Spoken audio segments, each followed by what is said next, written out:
Шпанија ќе го поддржи стартот на преговорите за членство на Северна Македонија во Европската унија на состанокот на Европскиот совет во март, вели министерката за надворешни работи на Шпанија, Аранча Гонзалес Лаја.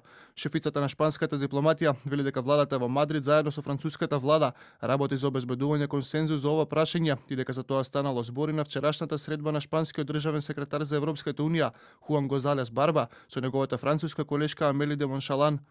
Шефот на македонската дипломатија Никола Димитров, кој престојува во Шпанија, вели дека со новата методологија предложена од Европската комисија, а која предвидува награда за оние што си ја завршиле задачата и казна за оние кои назадувале, ќе биде многу тешко Македонија повторно да добие негативен одговор.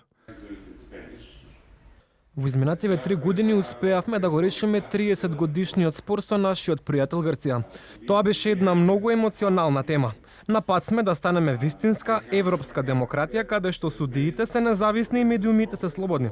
За нас ова е еден генерацијски успех и со нетрпение чекам да бидам сведок на моментот кога нашето знаме ќе се крене пред седиштето на НАТО. Димитров вели дека земјава во изминатиот период направила значителен напредок и ги спровела задачите што и беа поставени од Европската унија. Во врска со ратификацијата на протоколот за НАТО во шпанскиот парламент, шпанската министерка порача дека очекува тоа да се случи многу брзо и Македонија да стане 30-та полноправна членка на алијансата.